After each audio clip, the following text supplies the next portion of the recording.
Selamat siang, pagi, siang, malam, sore. Kenapa sayang? Ada yang bisa dibantu? Ya Allah, Kenapa? Ini apa?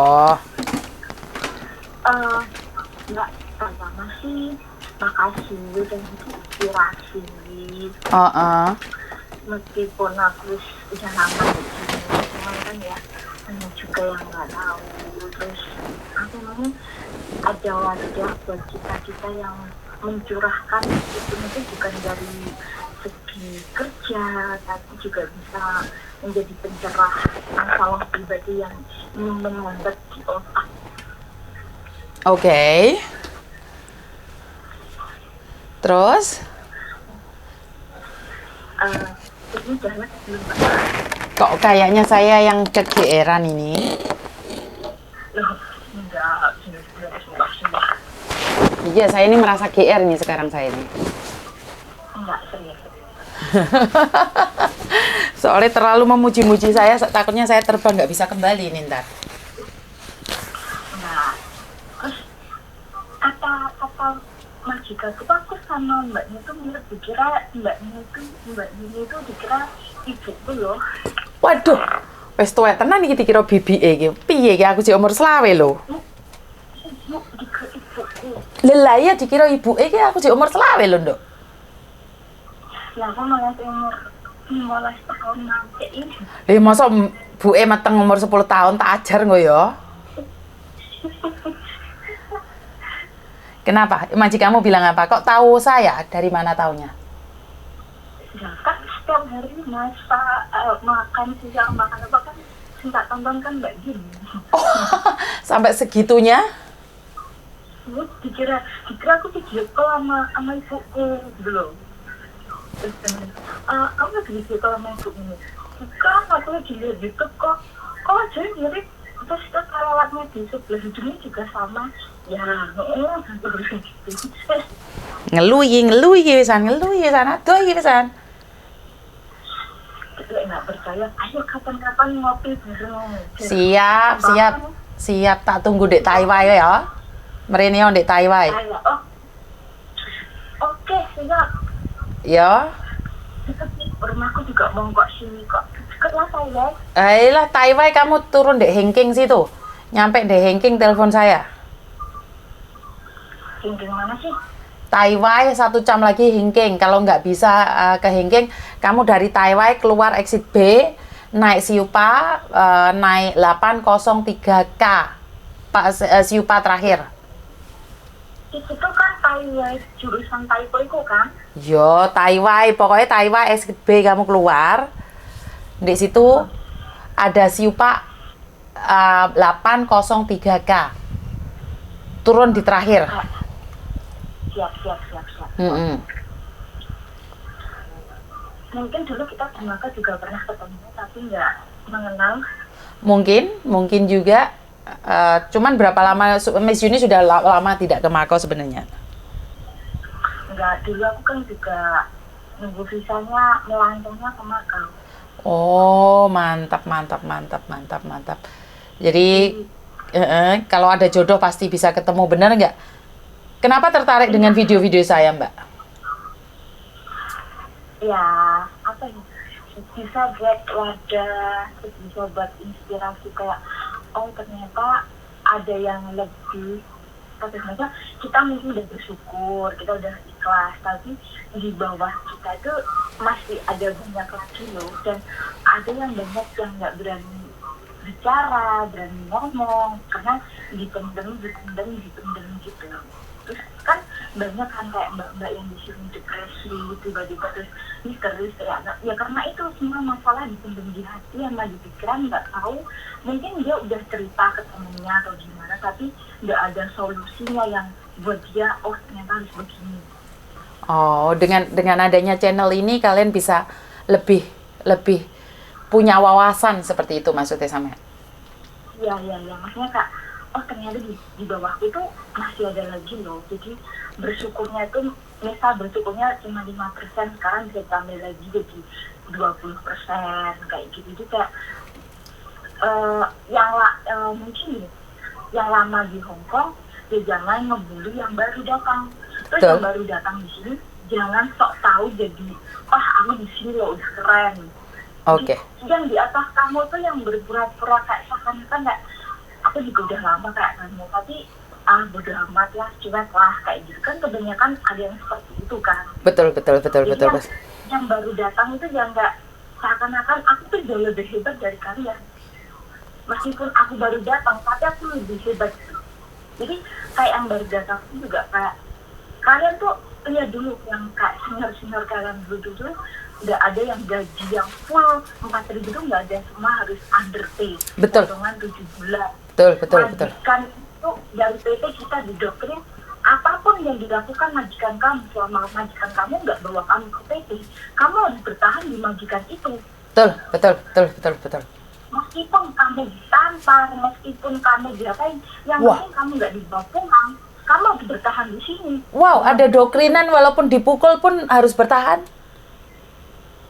Dulu aku di PT kayak gitu. Jadi meskipun kamu diapa-apain majikan, selama kamu nggak dibawa pulang, kamu nggak diantar ke agen kamu, ya kamu harus bertahan di situ. Ingat, hutang kamu tuh 7 bulan, 21 juta.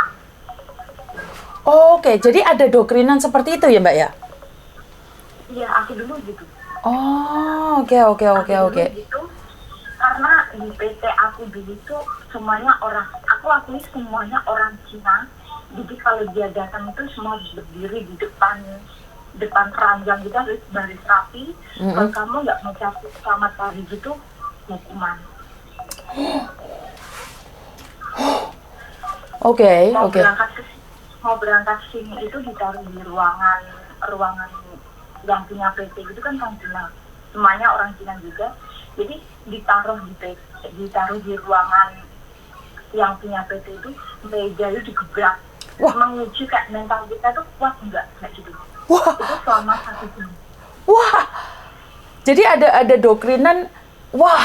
Ini malah saya baru dengar ya. Kalau saya cuma diancam-ancam itu sudah sering, tapi doktrin untuk membiarkan kita dianiaya itu yang nggak benar itu. Ya karena kita dulu tuh yang namanya dulu itu kan di bawah umur, gitu makan kan. Betul. Kita nggak punya pengalaman. Betul. Terus kita nyampe agen, entah majikannya gini-gini. Kalau apa-apa dulu kan nggak boleh bawa HP. Betul. Enak, boleh bawa HP. Betul. Nggak ada HP. Kita mau ngontak keluarga pun kita harus mau nanya majikan itu beraninya 2 bulan 3 bulan. Aku baru 4 bulan baru bisa menghubungi keluarga di sini pertama kali ke sini. Terus sampai berapa lama di Hong Kong sekarang, Mbak? Aku dari 2007 sampai sekarang. Dari 2007 sampai sekarang. Wow, syukur alhamdulillah. Sudah menikah? Udah punya anak? Belum? Nggak kepingin nikah? Kepingin. Nggak gatel? Kepingin lah. Nggak gatel? Kalau gatel, Iya. karena belum pernah merasakan, jadi Sorry, saya doktrin Anda hari ini ya. Sorry ya, saya minta maaf ya. Ini doktrinan ini. Gak apa-apa, biasa udah mendengarkan permanukan dan perterong-terongan. Sudah sering melihat permanukan dan perterongan. Oke, ini salahnya ada di saya kalau begitu. Bukan melihat, mendengar. Oh, sorry. Dua persepsi yang berbeda ya. Melihat dan mendengarkan itu beda ya? Maaf. Beda. Kalau melihat kan kita melihat bentuk manuk dan bentuk terong. Kalau cuma mendengarkan yang Mbak Yuni bicarakan perterongan dan permanukan kan kita cuma bisa mendengarkan. Jadi sampean belum pernah lihat burung ya? Kalau burung perkutut, burung apa tuh yang di pasar-pasar itu sering. Tidak terjebak dirimu ya? Iya kan? Burung yang kakinya 2 itu kan yang bisa terbang-terbang gitu. Loh, Mbak, burung di dunia nyata juga kakinya 2 loh. Sampean mau bilang burungnya apa yang kakinya 5? Loh, yang jelas. Burung di dunia nyata semua itu burung berkaki 2, Mbak Yuni. Loh, maka dari itu. Yang burung yang saya maksud juga berkaki 2, yang kamu maksud juga berkaki 2. Iki sing jelas loh, sampean nggak tahu roh burung, tapi kok nada-nadanya seperti Anda lebih pengalaman dari saya yang punya burung loh.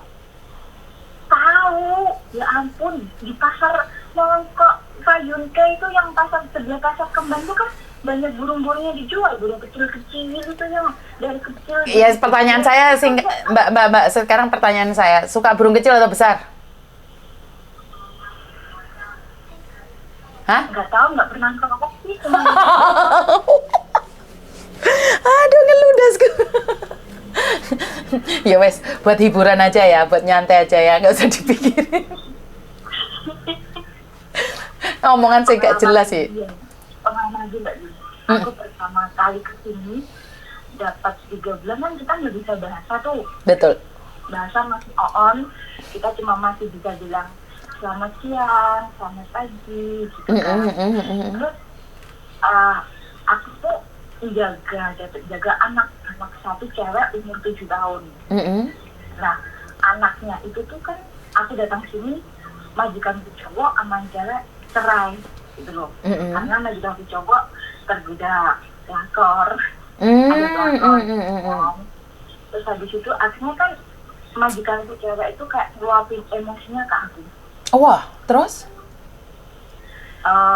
Dia tuh di rumah tuh cuma tinggal aku sama anaknya doang. Terus sangku tuh udah nggak serumah sama aku lagi. Setelah aku 3 bulan.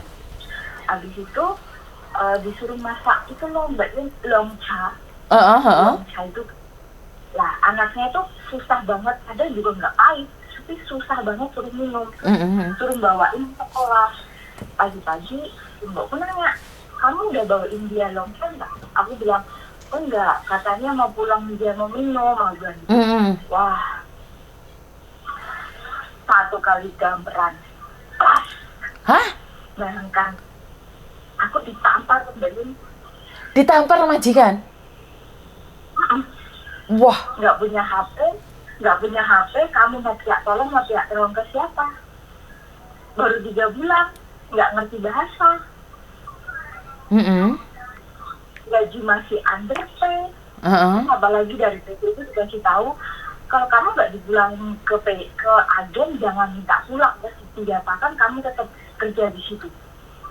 Baju itu udah turun nih, udah dibuang sama dia, dibuang di depan pintu gitu kan. Udah kamu sana pergi, pulang ke agendanya.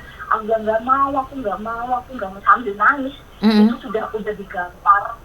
Terus masuk lagi, dapat gambaran lagi. Kok sampai ditampar gitu sama Mbak? Cuma masalah sepele yang nggak bawain longcha anaknya dianya, ntar aku mau pulang aja minumnya. Terus? Gitu kan.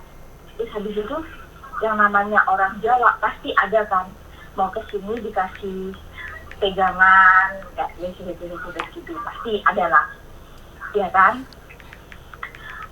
Biasanya orang Jawa kan kayak gitu, dibawa ke orang pintar gitu, supaya majikannya balik kayak gitu kan. Mungkin ya bukan rezeki aku ya, orang tuaku itu percaya sama kata orang-orang, karena kan tetanggaku udah di sini lama, ya, udah puluhan tahun di sini dulu. Itu gajinya udah yang 3.400 berapa itu dulu, yang sedangkan gaji cuma 1.800. Jadi yang 1.000 itu aku kirimin ke rumah, yang 800 kan buat aku pegangan gitu kan. Terus karena selama 7 bulan potongan gaji, jadi kan gaji kita kan dikasih yang full itu, yang 3.000 itu, 3.400 itu berapa itu ya. Terus yang 3.000 kan kita masukkan ke potongan, jadi kan kita cuma megang 400. Jadi selama 7 bulan kan aku nggak dapat, nggak bisa kirim kan, karena masih 400.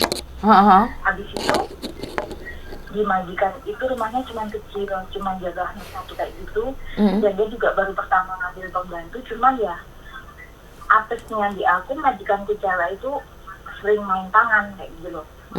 Dapat 3 bulan aku ditampar, terus aku nangis kan.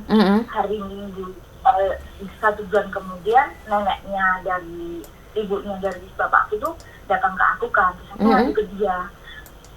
Alhamdulillahnya tuh dari keluarganya bapakku, dari keluarganya mbokku tuh semuanya baik ke aku. Cuman mbokku aja yang nggak baik. Itu pastilah dalam satu keluarga di sini tuh mungkin semua baik, salah satu dari mereka tuh nggak baik, pasti ada. Oke. Terus? Nah, habis itu aku curhat ke mbahku, aku ngadu ke mbahku kan. Terus aku bilang, aku ditampar, habis itu ditampar. Nah, sorry, ini yang tadi siangnya kan aku ditampar kan, malamnya itu kan mau makan itu, anaknya mandi. Itu aku masih ditendang nih. Jadi masih ditendang tuh, muka aku menusuk di laci bawah pipi gitu. Itu pun aku masih bertahan bisa sampai finish 2 tahun. Wah, hebat. Aku finish di situ 2 tahun. Aku pindah agen, terus aku pindah majikan. Yang majikannya sebenarnya yang cowok yang tanggalangan itu bilang, udah kamu di sini aja, kamu aku ambil lagi karena kamu jaga anak aku tuh benar-benar baik kayak kamu jaga adik kamu kayak gitu kan. Aku bilang, orang kamu nyerah kerja di sini tapi gajinya masih sama Anda. Aku nggak mau Pak, aku gitu kan. Aku pergi aja dah, aku bilang gitu. Akhirnya aku pergi, tapi meskipun kita udah nggak kerja lagi di situ masih ini apa namanya, hubungan baik. Masih baik. Oh, oke. Masih baik gitu. Kecuali sama si mboknya itu. Dramanya itu masih berlanjut sampai aku hampir sampai 2 tahun finish itu masih berlanjut kan.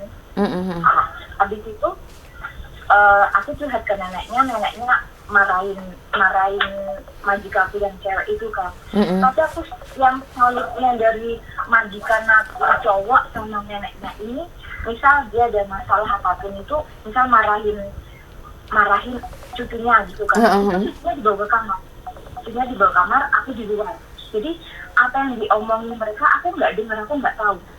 Nanti kalau udah itu cucunya disuruh keluar, aku yang dibawa masuk. Jadi mereka bukan marahin sih, kayak ngasih tahu ini lo salah, ini lo benar, tapi nggak di depan anaknya. Oke. Jadi respect banget gitu ya, menghargai orang gitu ya.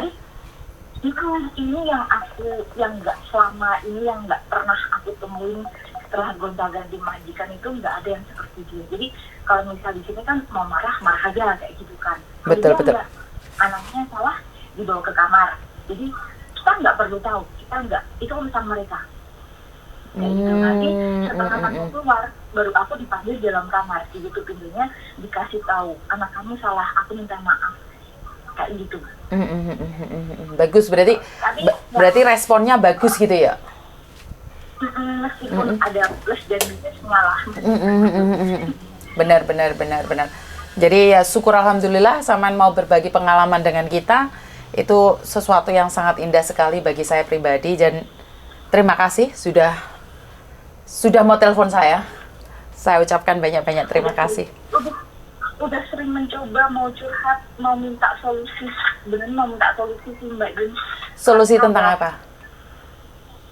Tentang apa ya, ini di otak aku ini udah budel udah sering minta curhat ke sana ke sini, tapi cuma jawabannya ya udah sabar. Ya emang benar kita sabar, cuman kan tolonglah kasih solusi biar aku tuh paham, aku tuh ngerti gitu loh apa yang harus aku lakukan gitu.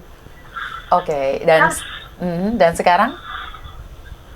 Aku tuh kan udah kerja di sini udah lama lagi. Dulu bodohan aku tuh percaya sama temen ditipu bilang gitu loh. Tapi alhamdulillah udah selesai 190 juta. Wow, 190 juta. Wow, terus? Ya, 90 juta yang dari awal ke sini sampai sekarang, dari kecil pun sampai sekarang aku yang selalu kayak jadi tulang punggung keluargaku. Jadi ya emang kita itu itu kewajiban kita sebagai anak ya. Cuma betul. Kan anaknya nggak cuma aku, anaknya kan ada 3 kakakku cowok-cowok. Tapi orang tua aku nggak mau mengganggu warga kakakku yang selalu diminta tuh. Aku dengan orang tua aku tahu aku di sini tuh punya tanggungan 190 juta. Orang tua aku tahu, orang tua aku ngerti, cuma dia nggak mau tahu kan. Yang penting minggu-minggu ini ya kamu harus ngasih aku 2 juta, 1 juta, kayak gitu. Nggak mau tahu gimana cara kamu cari duit. Yang penting ya minggu-minggu ini kamu harus ngasih aku segitu, minggu aku duit gitu, kayak gitu. Sampai sekarang, tapi sudah selesai Atau sudah selesai sekarang? Kalau banknya udah selesai. Terus apa itu kalau yang minta-mintanya tuh ya masih sampai sekarang. Iya. Kan aku di majikan sini juga udah 8 tahun kan ikut majikan sini tanpa dikasih, dia nggak ngasih long service, terus nggak ngasih apa itu Mbak Yu namanya sarapan, makan siang, malam gitu. Kalau siang gitu bisa malam ada sisa, berarti dimakan buat kita siang. Kalau siang nggak ada sisa berarti ya nggak makan, cari sendiri makanya kayak gitu kan. Selama 8 tahun tuh di sini kayak gitu. Aku udah wis yang penting kerja kayak gitu kan. Penting kerja selama aku masih ada uang, masih ada gaji, nggak apa-apa wes dapat beli sendiri makanan kayak gitu. Maksudnya selalu diam kayak gitu kan. Terus aku bilang ke orang tua aku, kok nggak ada duit, aku bilang gitu kan. Karena aku di sini tuh apa sendiri, malah yang dapat cacing makian kayak gitu. Wow, oke, terus? Tapi kan ya rencana aku bulan 3 kan udah finish. Aku mau kemarin tuh mau pulang terus kan sama cowokku gitu kan. Mau nikah gitu. Cuman karena berhubung ada problem, jadi kita nggak jadi pulang gitu kan. Aku undur nggak jadi pulang. Cuman sebenarnya kalau dibilang capek, udah capek lah dari 2007, dari umur 19 tahun di sini sampai sekarang. Tapi nggak ada hasilnya dikirimin ke rumah, yang di rumah ya habis buat ini buat itu, nggak ada tabungan. Nanti nyampe rumah 2 bulan sama ibuku udah, kok kamu nggak kerja terus cuman ngeluarin duit itu, kok bisa sih duduk manis tinggal makan. Selalu kata-kata yang kayak gitu yang aku dapat gitu. Masa sih Mbak orang tua ngomong kayak gitu? Nggak juga kali. Iya, aku di rumah gitu yang 2013 atau 2000 kapan gitu ya, aku cuti 3 bulan di rumah. Mau muter TV aja nggak boleh. Katanya aku di rumah listriknya naik. Yaudah, aku main ke tetangga depan rumahku. Disuruh pulang. Setelah disuruh pulang di rumah, dia dimarahin. Kamu tuh kapan nikah? Terus tabungan kamu tuh berapa? Ini. Aku bilang, kan tanggung aku bangku belum selesai. Aku bilang gitu kan. Kan kamu tahu sendiri. Ini yang bikin saya pusing. Kadang-kadang saya tidak paham dengan kita semua, di mana kitanya kok hilang orangnya, di mana kita kadang-kadang punya tanggungan yang sangat berat, keluarga tidak peduli. Kok tiba-tiba hilang Mbak? Maaf, kesenggol, bluetoothnya kesenggol. Oke. Motor TV aja nggak boleh, motor TV nggak boleh, main tangga depan nggak boleh. Wah, terus di rumah tuh bener-bener kayak orang gila. Yang awal kesini aku udah dicariin dukun kesana kesini supaya aku tuh pulang, tapi nyampe rumah ternyata aku digituin. Itu buat aku sakit. Tapi aku masih gimana pun sakit apapun itu tetap orang tuaku. Dia minta apa ya udah aku usahain di sini apa yang aku punya. Aku jual aku sekolahin dulu, aku gadein dulu, aku kirimin ke rumah. Ntar kalau aku punya duit aku ambil lagi. Wah, sampai segitunya. Tapi di rumah itu kayak nggak mau tahu gitu kan. Jadi kayak apa ya, enggak kayak tidak dihargai. Tapi nggak punya. Terus kayak yang kayak anak tapi bukan kayak anak gitu loh. Alasannya dia lebih sayang ke kakakku saja. Katanya kakakku dulu kecelakaan. Ya emang kakakku kecelakaan, aku juga yang merawat. Jadi kecelakaannya tuh dia akhirnya masih bisa hidup meskipun sekarang kakinya kakinya patah. Patahnya cuma patah lepas itu doang gitu. Cuma apa yang dibanggakan dia. Aku yang ngasih uang setiap bulannya itu nggak kelihatan. Dengan tabungan pun nggak ada Mbak Jun, nggak ada, cuman nggak banyak lah.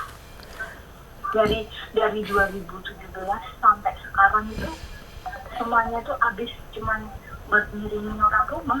sama bos itu buat bayar yang 190 juta itu. Sekarang pertanyaannya, sekarang utangmu sudah selesai belum? Alhamdulillah sudah. Oke, berarti gini, kamu tahu toh sekarang menata hidupmu sendiri bahwa jangan sampai kita keluar negeri pulang-pulang kita nggak memiliki apapun. Itu masalahnya sekarang Mbak Yuna. Aku bilang sama kakakku, aku kepingin punya rumah sendiri. Aku nggak mau tinggal sama ibuku, aku nggak mau ikut sama mertua. Jadi aku sama cowok itu dikasih, dalam 1 tahun kamu bisa nggak sih ngumpulin uang 50 juta. Aku bingung gimana caranya aku harus minus uang tuh gimana, orang tuaku gimana. Ya gini dok, kalau kamu terus-terusan mikirin orang lain ya kamu tidak bisa melangkah dengan dirimu sendiri. Ya kamu mau tidak mau harus tegas. Jadi kamu harus ngasih jatah sama ibumu 1 bulan 1 juta ya 1 juta. Jangan lebih kalau kamu butuh masa depan. Kalau kamu sendiri bimbang dan ragu, yo jangan harap kamu punya masa depan. Ngerti nggak maksudnya? Iya paham ngerti. Cuma apa yang udah aku kasih orang tua aku dikasih banyak, ya yang buangnya banyak, dikasih sedikit, yang buangnya sedikit, tapi bilang kurangnya itu ke tetangga. Dan aku dikasih tahu tetanggaku, emang kamu bulan ini nggak kirim? Aku kirim kok. Katanya kok nggak, uangnya nggak cukup, uangnya gini. Aku cuma bilang, itu sampai kapan? Gini mbak, sebentar. Nurutin orang tua tidak cukup. Jadi sampai kita mati pun nggak cukup. Karena kata-kata cukup itu dimiliki oleh orang-orang yang tahu keikhlasan dan kesabaran. Jadi kalau kamu tidak ikhlas dan tidak sabar, uang 100 juta pun nggak cukup sayang. Jadi rasa cukup itu dari hati yang ikhlas. Jadi kamu bilang nggak cukup ya nggak cukup. Dan sekarang sama dengan lampu strongkring itu. Diisi minyak banyak, kalau bukanya besar ya besar. Tapi kalau kamu minyaknya sedikit, keluarnya sedikit, ya sedikit. Itu semua berpulang pada kamu sayang.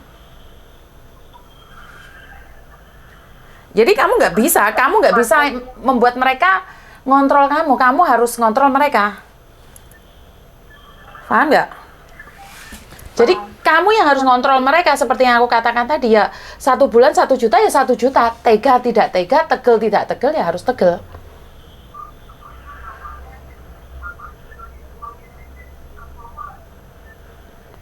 Bisa dipahami? Itu paham.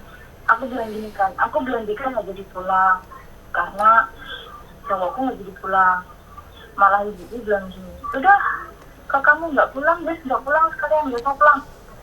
Kamu nggak bakal ngeliat ibumu lagi. Namanya orang tua itu suka ngancam kayak gitu ya wajar. Itu udah jangan diambil hati. Aku bilang gini kan, Mak, anakmu ini nggak punya tabungan, nggak punya duit. Pulang pas lebaran itu aku di sini loh ngirim buat lebaran buat yang di rumah 6 juta itu loh, kamu bilang masih kurang. Aku bilang gitu kan, pas aku pulang aku tuh nggak ada duit. Masa depanku gimana? Ya masa depan sih carilah di rumah, kerja di rumah. Iya ini mbak, kekhawatiran terlalu berlebihan menurut pendapat saya. Jadi sampean nggak akan ada tenangnya karena nggak akan ada rasa cukupnya. Begitu juga dengan ibumu. Kalau ibumu lihat kamu masih kerja dan punya uang yang dia nggak cukup sayang. Jadi tidak ada rasa cukup. Sebenarnya itu masalahnya bukan di berapa banyak uang yang kamu kirim, tapi berapa rasa syukur yang ingin kamu berikan. Nggak ada syukur ya sayang. Karena itu aku selalu bilang banyak orang yang diuji dari keuangan, kesehatan, keluarga, rumah tangga. Dan kamu diuji dengan keuanganmu yang nggak jelas itu. Ngerti nggak? Jadi banyak-banyak syukur dan jangan sampai orang lain mengontrol kamu yang harus mengontrol orang lain. Karena kamu yang punya uang kok kamu yang dikontrol. Kan aneh toh? Bener nggak? Jadi kamu harus kuat. Hatimu yang harus kuat, yang mengontrol mereka, bukan mereka yang mengontrol kamu. enggak dikirimin juga orang tua. Aku bilang, Ini bukan masalah orang tua dan tidak, Dok. Bukan salah ini bukan orang tua atau tidak. Gimana kamu memanage dirimu sendiri? Tapi kamu bilang orang tua, ya udah kirimin semuanya. Tapi kamu harus ingat masa depanmu sendiri. Banyak loh TKW yang pulang Indonesia, pulang ngenes. Udah ngalamin. Tapi sekarang kamu ngalami, kamu sendiri tidak bisa berdiri tegar. Terus apa bedanya kamu dengan mereka? Sekarang adalah kemampuan kamu. Kamu harus keluar dari area toksit ini. Orang-orang beracun ini kamu harus keluar, sayang. Ngerti nggak? Ya kamu harus menahan diri. Pagi-pagi jam 7 itu belum bangun ya baru di telepon. Ada yang balik apa? Udah gajian belum? Udah gajian kirimin 1 juta.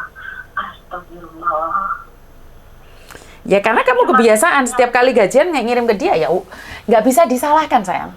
Nggak bisa disalahkan mereka. Cuma nyari anaknya itu bukan nanya, di situ masih ada COVID nggak? Di situ gimana kabar kamu, gimana enggak?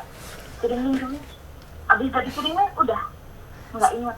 Sayang, sebentar, saya potong ya. Kenapa? Soalnya kenapa? Ini sudah terjadi berkali-kali. Ini semua tinggal kamu gimana memanage dirimu sendiri. Kamu kebiasaan memanjakan mereka akan menyalahkan kamu. Ya biarin aja. Seperti yang aku bilang, kenapa kalian tak suruh download Ndek Yorpay, bayar Ndek Yorpay itu? Karena kamu bisa ngasih mereka dengan sesuka kamu. Mereka nggak baik, ya udah jangan dikirim dulu. Yang lainnya uangnya ditaruh di Bank of China atau Hang Seng Bank. Terus selebihnya taruh Ndek Yorpay.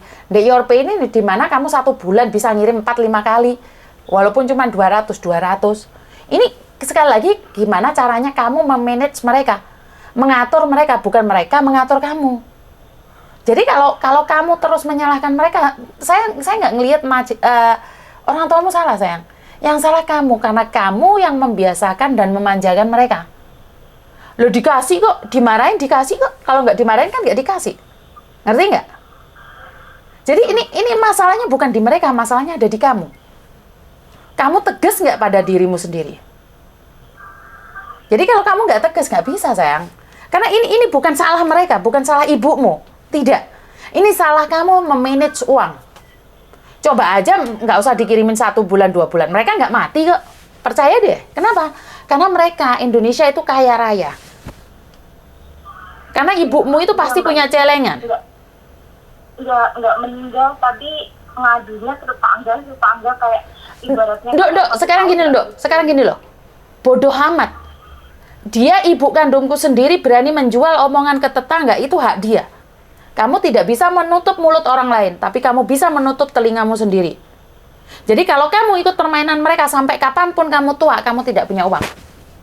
Saya bilang mati itu bukan meninggal ya. Maksud saya adalah mereka tidak akan mati dengan kehidupan mereka. Karena Indonesia itu kaya raya. Kalau cuma makan, itu ada. Jadi ini kamu tidak akan pernah berhenti. Curhatan ini tidak akan pernah berhenti. Karena bukan salahnya di ibumu, tapi salahnya di kamu tidak bisa mengatur keuanganmu. Ya pantas kalau kamu berbicara dengan pacarmu juga nggak ngeh banget, sayang. Paham nggak maksudku? Punya pacar aja lebih mentingin temennya daripada pacar. Ya iyalah, soalnya kan kamu sekarang aja saya menilai bahwa kamu tuh nggak ngeh banget gitu loh. Dimana keuangan harus kamu yang pegang, bukan keluargamu yang mengontrol kamu. Sekarang sebagai laki-laki lebih nyaman mana? Kamu selalu menceritakan keluargamu ke orang lain. Itu satu tanda bahwa keharmonisan keluarga nggak ada. Coba kamu yang pegang kendali. Kamu yang pegang kendali, bukan orang tuamu yang pegang kendali. Karena kamu sudah dewasa, sayang. Jadi nggak bisa kamu nggak mau kirim uang dia omong no tonggo. Ya urusan mereka. Wong kamu nggak kumpul tonggo kok, yang kumpul tonggo ibumu kok. Yang malu kan ibumu, yang ngomong kan ibumu. Kamu sebagai anak sudah mengabdi, selebihnya biar orang lain yang menilai. Bener nggak? Kamu akan capek karena kamu tidak mendapatkan apa yang kamu mau. Dan ingat, curhat nih, Miss Yuni, bukan berarti ngasih solusi atau enggak. Saya cuma pingin ngasih kamu kelegaan dan sadar bahwa kamu tidak boleh dikontrol orang lain. Kamu harus mengontrol mereka karena kamu yang pegang uang. Jadi dari tadi kan tak dengerin kamu terus dikontrol, nggak dikasih uang 1 bulan 2 bulan diomongin tetangga. Akhirnya kamu kalah, kamu ngirim. Nah ini kejadian yang banyak-banyak mbak-mbaknya itu kabur dari keluarga kan kayak gini, ngempet gak kuat akhirnya pergi. Lama-lama yang aku takutkan dari kamu kayak gini juga. Bener nggak? Iya. Bener nggak? Nggak buat minum, mau stres bunuh diri. Loh, bukan ini bunuh diri bukan penyelesaian. Mas, ya tahu masalahnya kan bukan cuma keluarga, dari pasangan. Kayak aku tuh kayak sendiri gitu loh Mbak. Enggak, kamu nggak sendiri sayang.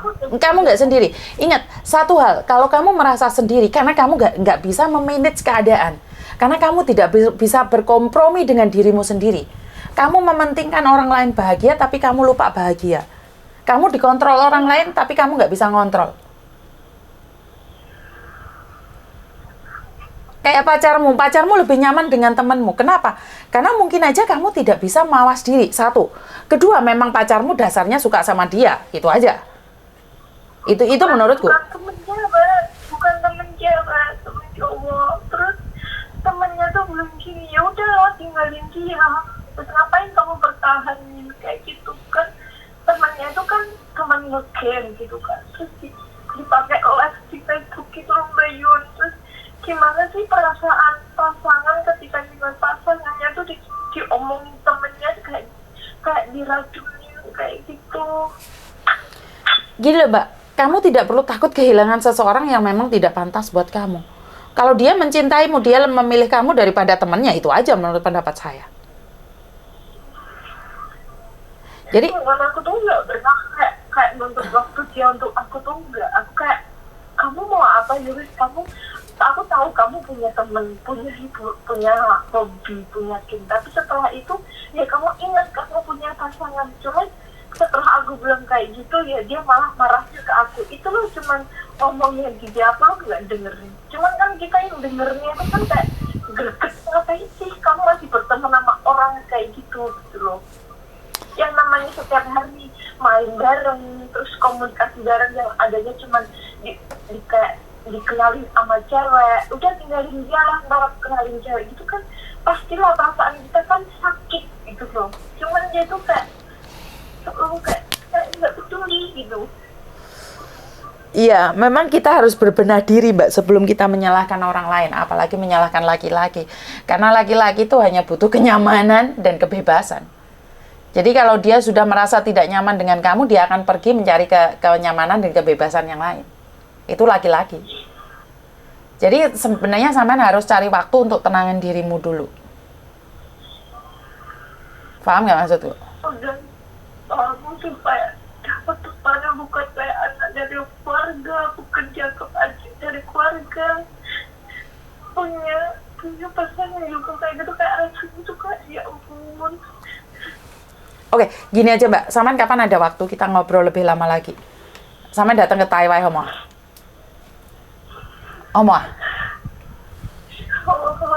Tak simpen nomormu, Homo. Jadi tak tulisi muka ini sama kayak aku, Homo. Nggak usah mikir terlalu jauh, karena kalau komunikasi lewat HP kayaknya kita nggak bersentuhan atau tidak bertatap muka, itu akan membuat kamu semakin berat dan saya tidak ingin menyalahkan kamu. Karena memang posisimu saat ini terpojokkan, ya. Lebih baik ketemu aja ya sayang ya. Iya. Saya minta maaf kalau kata-kata saya ada yang kasar. Bukan saya ingin kasar, cuman saya ingin kamu bangkit gitu loh. Ya? Ketemuan aja ya. Tak tunggu ya, tak kasih alamatnya ya sayang ya. Ayo jangan emosi. Iya sayang.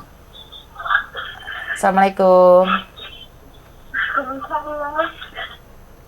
Saya merasakan pedihan itu dan saya tidak bisa cuman ngomong karena saya terlalu menyalahkan dia, di mana saya tidak bisa menghakimi seseorang sementara saya tidak tahu dan tidak pernah ada di posisinya dia. Sepertinya dia tuh punya tekanan yang bukan cuman apa yang dia ceritakan saat ini.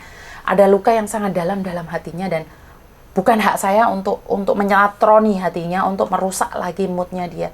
Jadi saya lebih baik bertemu karena permasalahannya sangat kompleks sekali. Saya tidak ingin menyalahkan, itu prinsip saya tidak ingin membuat dia semakin tersudut di mana saya juga tidak tahu siapa dia. Jadi itu aja dari saya. Kurang lebihnya saya minta maaf dan wassalamualaikum warahmatullahi wabarakatuh. Berkat Tuhan mengalir atas hidup kita semua. Semoga semua makhluk hidup bahagia dan bye-bye.